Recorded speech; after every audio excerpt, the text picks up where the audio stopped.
Why is it so hard for us as humans to think bigger than this glass ceiling that we've placed on ourselves, to be able to actually envision a bigger life for ourselves? Like, it seems so hard for the majority of the people that are having a difficult time in their life.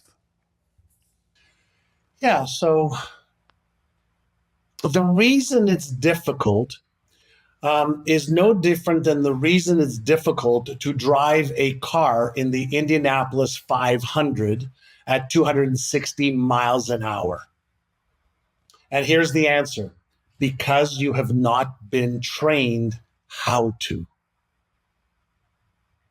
Now, when you understand a few facts, every human brain is, in my opinion, worth, $100 billion. And most people have never received or got any training on how to use their brain a little bit better.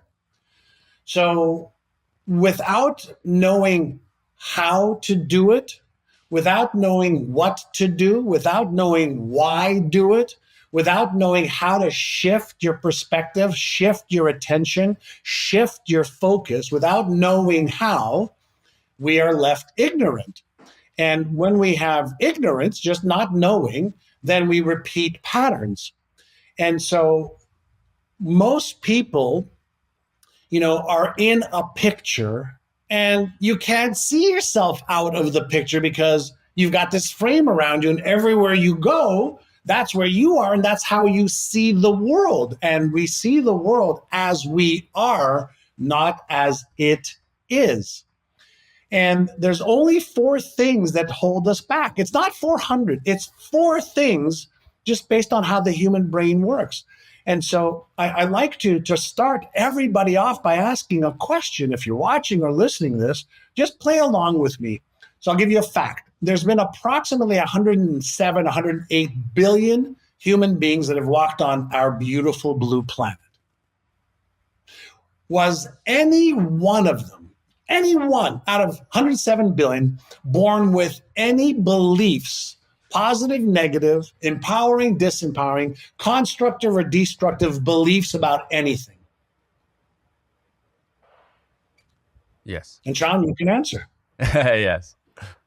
Yes? What beliefs was a baby born with? Any baby ever born? A baby, no. Yes. When you're first born, none. 0 beliefs. All right. Number 2. Was any baby ever born with a self-image, self-worth, self-esteem, self-confidence, or identity? No. No. Was any baby ever born with any fear? Fear of failure, fear of being embarrassed, ashamed, ridiculed, judged, rejected, abandoned, unloved, fear of disappointing themselves or their mama or papa? Any fear? No. No. Was any baby born with any skill or any knowledge? If you call crying skill, maybe. Skill. Other than that, no. It's an instinctual, right? It's a genetic propensity to suck and to cry when you're uncomfortable. But here is where we have to begin. What is holding you back? Not you, Sean, but what is holding me back? What is holding you back? Isn't it the beliefs that I have that are limiting me? Isn't it the fears that I have that are holding me hostage? Isn't it the self-image or self-worth that says maybe this is too big for you? Maybe because you don't have the knowledge or skills, that triggers fear, doubts, uncertainty, and that's what actually holds you back. So the question becomes can I, if those are the 4 things that hold me back, limiting beliefs, fears, self-image, and lack of knowledge and skills, if those are holding me back, could we agree that in 2025, right, we know how to do just about anything that anybody who's listening or watching wants to achieve in health, wealth, relationships, career, business, finance, fun, experiences, spirituality? We know how to get from here to here. So knowledge and skill is off the table because I can acquire the knowledge or skill, right? And now with AI, prevalent in our lives, I can have answers in seconds now. Fear. isn't fear an emotion? And if fear is an emotion and I have emotions, I'm not my emotions, I have emotions, can I, if I'm committed, learn how to be aware of, then manage, and then master my emotions? Like a white belt in martial arts would begin, then maybe, yellow belt, and maybe you move up by getting better at managing emotions. Of course, I could learn how to if I'm committed. If a belief in the human brain is nothing more than neurons, cells that created a connection, and the neurons that fired together and wired together and were reinforced because of my parents, my teachers, my mother, my father, my sister, my brother, whatever reason I developed this belief system, conditioning, can I deactivate or atrophy a neural network in the brain and deliberately create and reinforce a new one?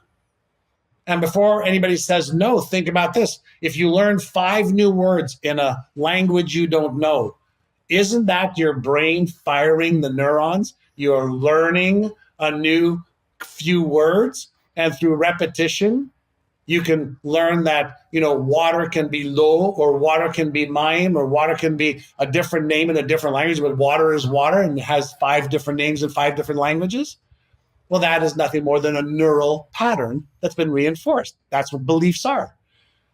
And then we talk about self-image. If we weren't born with a self-image, self-esteem, self-worth, it's a self-concept that we have acquired somehow, through our growth.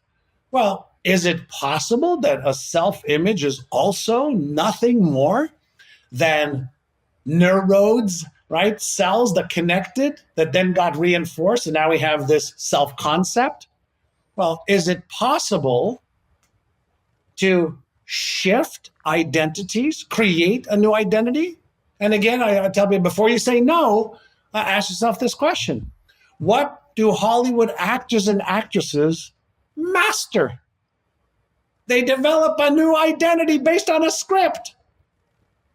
Then they become that role because they practice that role. And perfect practice creates perfect memories or identities. So we can learn all of this stuff. We can bundle some of the old things that may be holding us back.